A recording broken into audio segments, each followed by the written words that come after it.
से किसान भाइयों बहनों, अब हमारे देश में विदेशी सब्जियों की खेती भी आसानी से की जा सकती है। हमारे कई किसान भाई बहन ऐसे हैं जो कि आज के समय में विदेशी सब्जियों की खेती कर अच्छा मुनाफा प्राप्त कर रहे हैं। अपने आज के सेगमेंट में हम आपको जानकारी देने वाले हैं ब्रोकली की खेती के बारे में, जिसकी मांग बाजार में काफ़ी अच्छी है। किस तरह से आप इसकी खेती आसानी से करके लाभ प्राप्त कर सकते हैं, मुनाफा कमा सकते हैं, आइए जानते हैं हमारे कार्यक्रम के इस सेगमेंट में।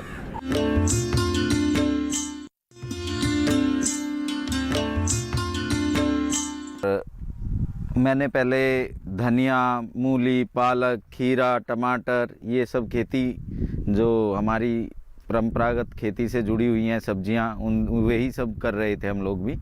मैं तो इससे अलग हटके फिर मैंने मार्केट को देखा। मार्केट में ब्रोकली वगैरह और ये सब आईएनए मार्केट उस समय बिकती थी। सन 2004 के आसपास मैं वहाँ विज़िट किया तो मैंने देखा बहुत सारी इंग्लिश वेजिटेबल्स और बहुत महंगे दाम पे वहाँ से लोग ख़रीदते थे।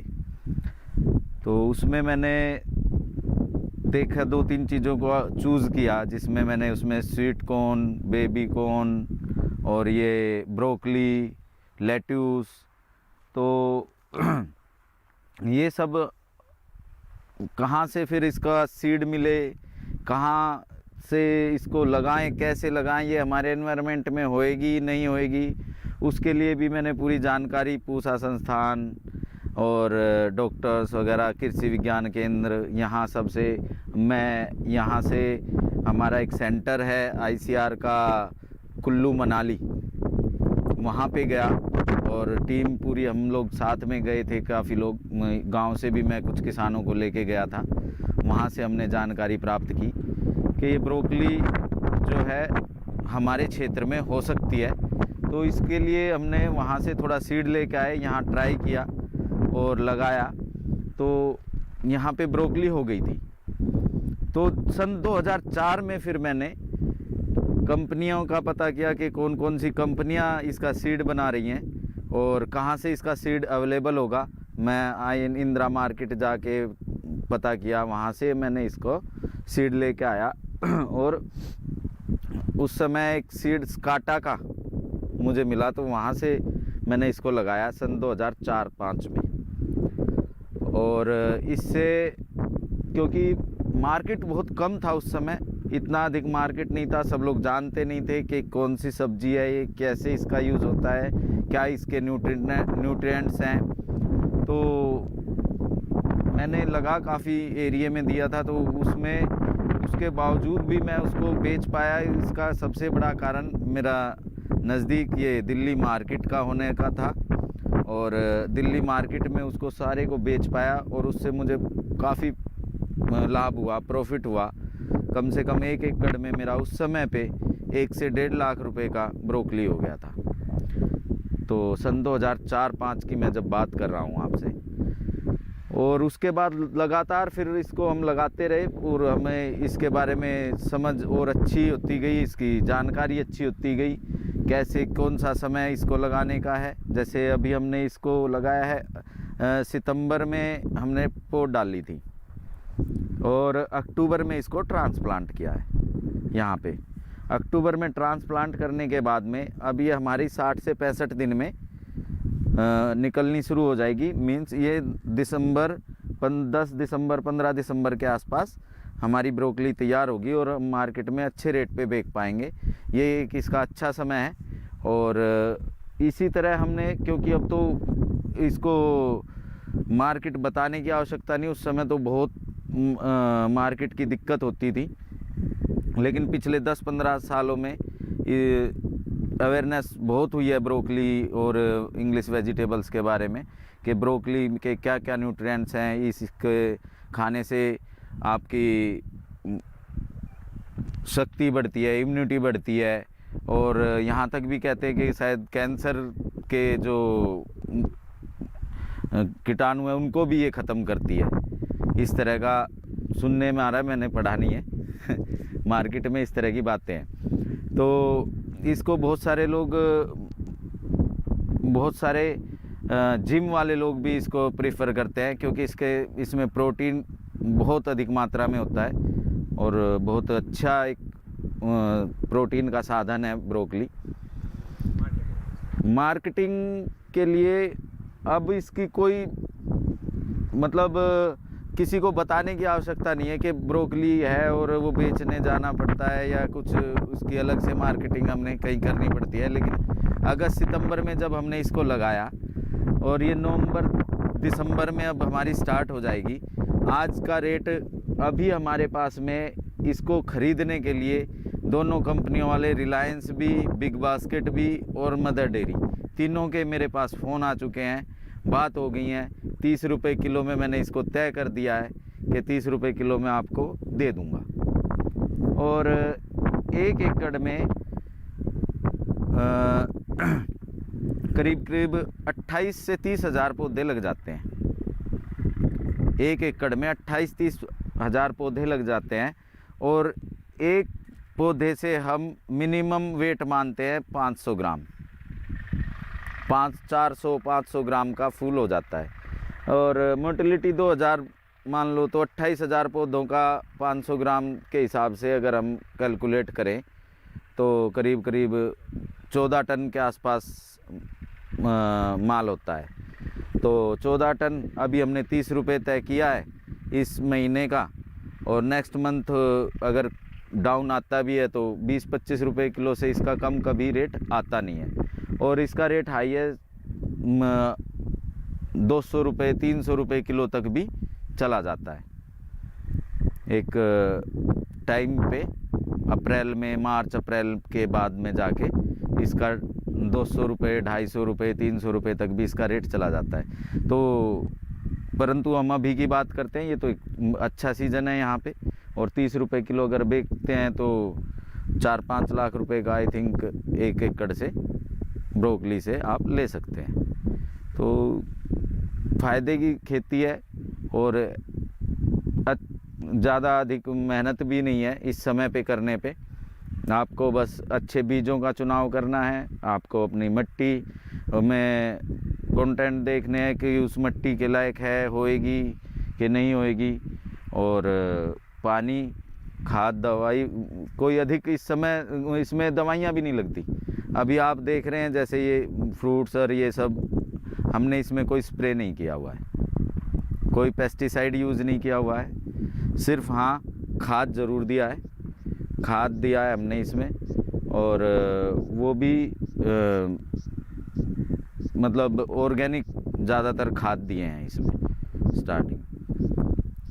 मैं इसको प्योर ऑर्गेनिक नहीं कहने वाला क्योंकि प्योर ऑर्गेनिक नहीं है। खाद इस मिट्टी में पहले भी लगते आए हैं। ये ऑर्गेनिक तब होता है जब हम 3 साल लगातार किसी खेत में खाद ना डालें और ना डालें, तब वो प्योर ऑर्गेनिक होता है। परंतु अभी हमने इसमें कोई स्प्रे वगैरह नहीं किया है। ये बहुत ही, इसमें कीड़े लगते भी नहीं हैं। इसके पत्ते का जो आप देखेंगे तो इतना चिकना और इस तरह का है ये, इसमें कोई कीड़ा लगता नहीं है।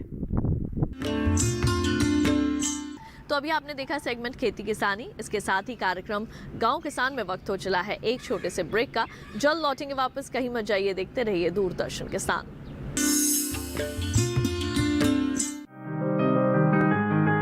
बीमारियों से कैसे बचेगी फसल, मवेशियों की मुश्किलों का क्या है हल, कहां से लाएं बीज, कितनी लगेगी खाद, किसानों के हर फोन का विशेषज्ञ देंगे जवाब। देखिए हेलो किसान लाइव सोमवार से शुक्रवार शाम 6 बजे।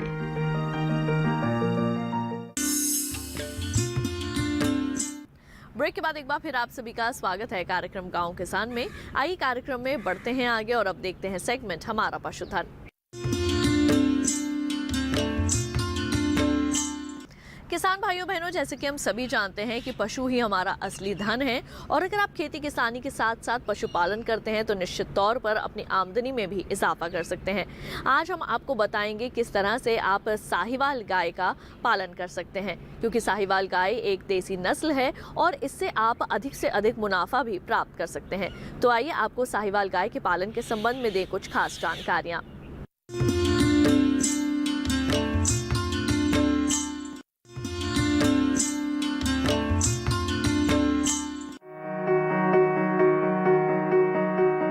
देश में गाय की कई नस्लें पाई जाती हैं, जिनसे किसान या पशुपालक अपनी आजीविका चलाते हैं।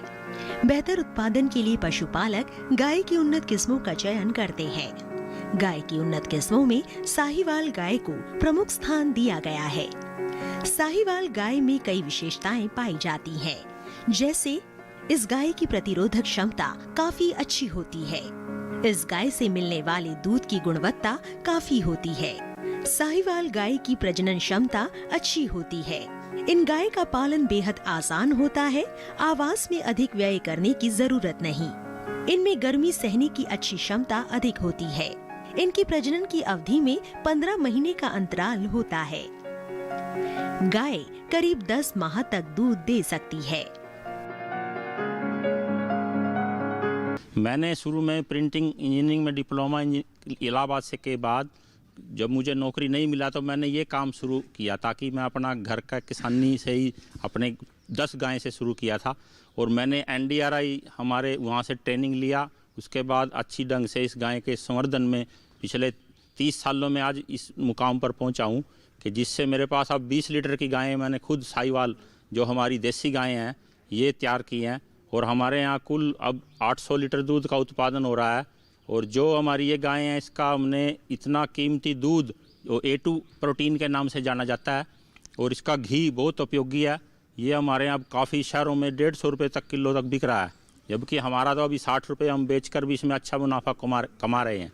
ये गायें कम खर्चे पर कम बीमारी होने के कारण किसानों के लिए बहुत लाभकारी सिद्ध हुई है। और हमारी सरकार भी इस पर अब काफ़ी अनुदान काफ़ी प्रोत्साहन दे रही है किसानों को। मेरी सब किसानों से ये विनती है कि वो इसी गाय को पालें। करनाल के डेयरी संचालक नरेश कुमार ने प्रिंटिंग में डिप्लोमा हासिल कर नौकरी तलाश की, लेकिन नौकरी न मिलने के कारण उन्होंने खुद का व्यवसाय करने का विचार बनाया और पशुपालन में भविष्य संवारने में जुट गए। हालांकि इन्होंने शुरुआत 10 गायों से की। गौ पालन शुरू करने से पहले उन्होंने राष्ट्रीय डेयरी अनुसंधान संस्थान से बाकायदा प्रशिक्षण लिया। प्रशिक्षण के दौरान ही नरेश ने देसी गाय पालन का निश्चय किया, क्योंकि इनमें वातावरण को सहन करने की अच्छी क्षमता होती है, जिस वजह से इनके बीमार होने की आशंका कम होती है। इसके अलावा इनसे मिलने वाला दूध A2 गुणवत्ता का होता है, जो सेहत के लिए काफी फायदेमंद है। तो इस गाय के पालने से हमें दूसरा सूखा चारा जो हमारे यहाँ बहुत अवेलेबल है वो खाकर भी ये गाय दूध दे देती है। और इसकी उम्र काफ़ी लंबी है, बीमारियाँ कम हैं और ये 25 साल तक भी उत्पादन दे रही है। हमारे यहाँ इतनी उम्र की गायें भी बच्चा भी देती हैं, दूध भी दे रही हैं। और इस गाय का गौमूत्र गोबर ये दोनों जैविक खेती में बड़े सिद्ध हुए हैं। इनसे हम काफ़ी अच्छा उत्पादन अपना फसलों का भी ले सकते हैं। और दूसरा, इस गाय के साथ जुड़ने से जो सारा साल गर्मियों में हमें दूध की कमी हो जाती है, ये गाय गर्मी में ज़्यादा दूध देती है और सहनशील है गर्मी सर्दी दोनों मौसम। और हरियाणा पंजाब की तो लोकल ब्रीड है ये, हमारे यहाँ वैसे ही बहुत अच्छी इसकी शुरू से ही किसानों के बीच में लोकप्रिय है। मेरा तो ये इसका खुद का अनुमान है कि ये गाय भविष्य में किसानों के लिए वरदान सिद्ध होगी। और डेयरी का व्यवसाय जो कि किसान भाई ये सोचते हैं लाभकारी नहीं है, इस व्यवसाय में मुझे खुद का अपना अनुभव है कि हम आसानी से रोजगार के साथ साथ एक घर का स्वस्थ दूध, स्वस्थ मक्खन, घी अपना भी उत्पादन कर सकते हैं, साथ में समाज का भी भला कर सकते हैं। आज इनके पास करीब 300 गाय है, जिनसे इन्हें रोजाना करीब 800 लीटर दूध का उत्पादन मिलता है। नरेश बताते हैं कि साहीवाल को पालना बेहद आसान और कम खर्चीला है। ये सूखा चारा भी आराम से खा लेती है। सर्दियों में धान की पराली को गेहूं के भूसे में मिलाकर इन्हें दिया जा सकता है, जो इनके लिए काफी फायदेमंद है। चूँकि इनमें स्थानीय वातावरण को सहन करने की क्षमता होती है, इसलिए साधारण से आवास में भी बड़े आराम से रह सकती है। इस गाय का प्रमुख लाभ ये है कि इसको ज़्यादा बड़े शेड व्यवस्था की या जो किसान भाई खर्च कर देते हैं डेयरी के लिए, बड़ा ऋण लेके लोन लेकर जो करते हैं, 10 गाय के अगर एक किसान इस गाय को पाले तो वो छोटे लेवल पर ज़्यादा बड़ा उसको खर्चा करने की ज़रूरत नहीं है। बिना मशीनरी के कोई मिल्किंग मशीन ज़्यादा अडोप्ट नहीं करना हाईटेक डेयरी का लिए जो लोग बड़े बड़े शेड बना लेते हैं। ये पेड़ के नीचे भी एक आराम किसान की झोपड़ी में भी गाय रह लेती, क्योंकि इसको सर्दी गर्मी का ज़्यादा कोई रख रखाव का खर्चा नहीं है, नहलाने का, पानी का, गर्मी में पंखे कूलर इस गाय को कोई ज़रूरत नहीं है। ये जैसे हमारा उत्तर भारत का सारे दक्षिण भारत में सारे भारतीय मौसम के अनुकूल इस गाय को मौसम सूट करता है। वो बताते हैं कि साहिवाल गाय की बछिया 1.5 साल में गाय बन जाती है। इस तरह देखा जाए तो साहिवाल गाय पालन में विस्तार और मुनाफे की अपार संभावनाएं हैं। इस तरह देखा जाए तो कड़ी मेहनत और सूझबूझ से गाय पालन करके भी अच्छा मुनाफा कमाया जा सकता है।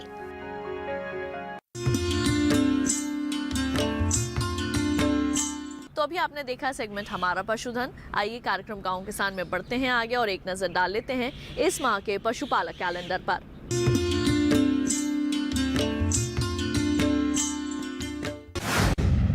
पशुओं का सर्दी से बचाव का उचित प्रबंध करें। रात में पशुओं को अंदर गर्मी वाले स्थान जैसे कि छत के नीचे या घास फूस की छप्पर तले बांधें। मुंहपका खुरपका रोग, गलघोटू, भेड़ चेचक, फड़किया रोग आदि के टीके यदि अभी भी नहीं लगवाए हों तो कृपया समय रहते लगवा लें। पशुओं को खनिज लवण मिश्रण निर्धारित मात्रा में दाने या बांटे में मिलाकर दें। पशु आहार में हरे चारे की मात्रा नियंत्रित ही रखें व सूखे चारे की मात्रा बढ़ाकर दें, क्योंकि हरे चारे को अधिक मात्रा में खाने से पशुओं में दस्त इत्यादि की समस्या हो सकती है। यदि इस समय वातावरण में बादल नहीं है और पशुओं को खिलाने के पश्चात अतिरिक्त हरा चारा बचा हुआ हो तो उसे छाया में सुखाकर हे यानी सूखी घास के रूप में संरक्षित करें। बिजाई के 50 से 55 दिन के बाद बरसीम एवं 55 से 60 दिन बाद जई के चारे के लिए कटाई करें। इसके पश्चात बरसीम की कटाई 25 से 30 दिन के अंतराल पर करते रहें। इसके साथ ही कार्यक्रम गांव किसान में वक्त हो चला है एक और छोटे से ब्रेक का। जल्द लौटेंगे वापस लेकर अपना अगला सेगमेंट। देखते रहिए दूरदर्शन किसान।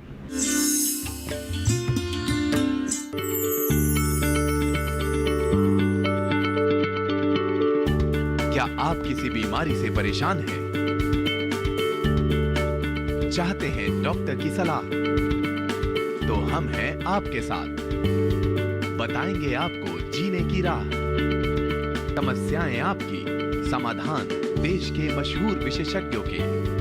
घर बैठे बात करें देश के जाने माने डॉक्टरों से।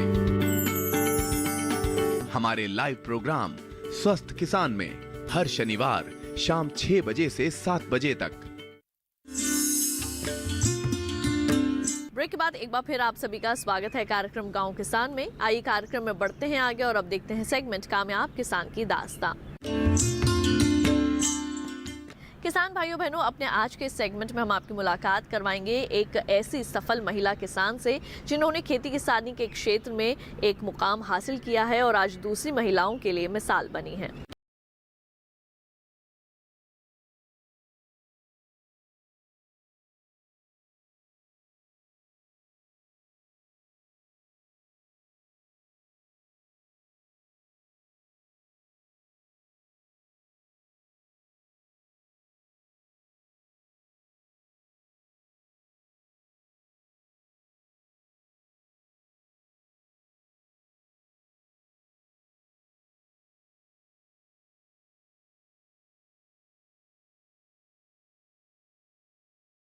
किसी को भी नहीं था। मेरे यहाँ पे ससुराल में मेरे हस्बैंड 4 भाई थे, सारे 3 लोग तो सर्विस करते थे। मेरे हस्बैंड बिजनेस में आए और खेती का तो किसी को भी शौक नहीं था। बस मेरा शायद नाना के यहाँ का ही जो मुझे अब तक मतलब सब चीज़ों से लगाव है, खेती से है, नेचुरल चीज़ों से है। जब पता चला कि यहाँ पे ज़मीन है मेरी तो सर्वेंट के साथ मैं आती थी, तो लगा कि जब इतनी ज़मीन है तो थोड़ी बहुत सब्जी बोई जाए। बस वहीं से मेरा शुरू हुआ शौक। तो गांव में भी मैं बोरा लेके आती थी ना और कहती थी गांव वालों से कोई मुझे ये गोबर की खाद दे दे उसके लिए। मतलब शुरू से था कि नेचुरल चीज़ों से लगाव था, नेचुरल चीज़ें खाने का, रहने का मेरा मतलब इंटरेस्ट उसी में था।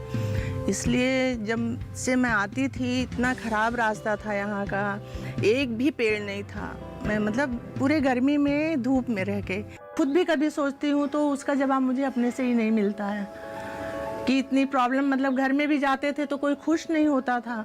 मतलब गर्मी में यहाँ एक पेड़ नहीं, उधर एक बांस था तो उस पर कभी कभी बैठते थे, पता चला वो सांप वहाँ से निकल रहा है, फिर वहाँ से उठ के भागते थे हम लोग। सोचिए इसके बाद भी मैंने नहीं छोड़ा यहाँ पे, तो वो गॉड गिफ्ट ही होगा कि जो मुझे यहाँ तक ले आया। उसके बाद तो ये बेटा बड़ा मेरा यही सपोर्ट करने लगा, तो मुझे फिर प्रॉब्लम नहीं हुई। वो कहते रहे अपना कहीं बिजली का मतलब कराया तो बिजली भी हो गई, और धीरे धीरे बस अब आज जो है इतना बड़ा पॉली हाउस हो गया। तो वो बेटा ही अपना, मतलब नेट से तो मुझे नहीं आता है इतना सब कुछ, लेकिन वो बेटा ही करता है, बस सपोर्ट में कर।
पेशे से इंजीनियर हूँ, मैंने इंजीनियरिंग पास किया है।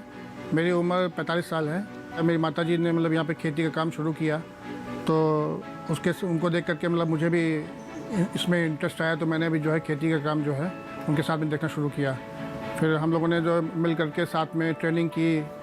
हम लोग गए हरियाणा में, घरौंडा जगह है, इंडो इजरायली फार्म है, तो वहाँ हमने और माताजी साथ में जा करके हम लोगों ने ट्रेनिंग की।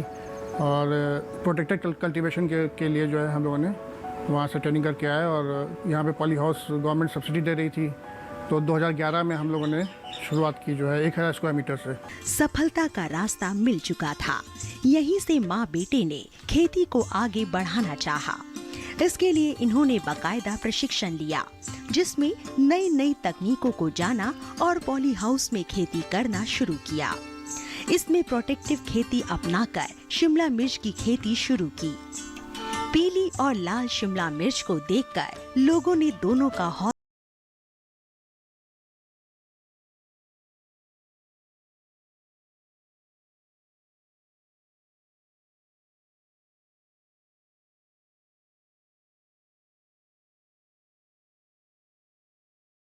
शोभा रानी को सम्मानित भी किया गया है।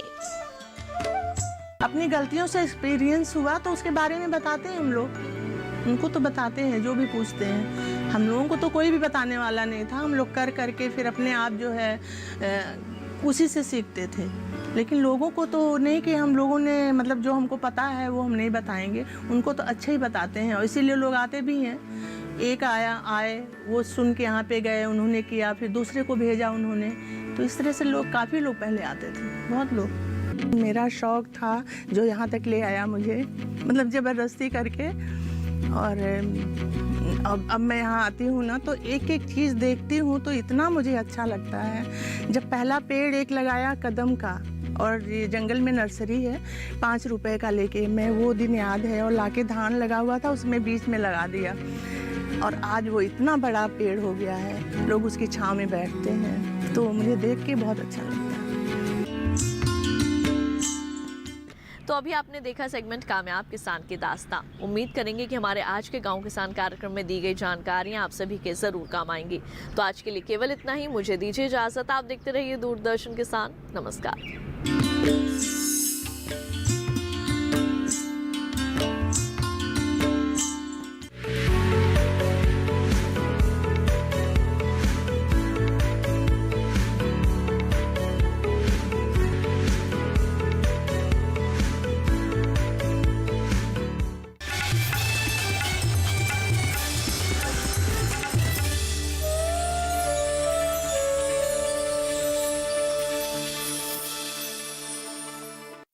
गांव किसान के सह प्रायोजक थे agriculture insurance company of India limited. संपन्न भारत की पहचान, बीमित फसल, खुशहाल किसान। मैं पढ़ना चाहती हूँ और कुछ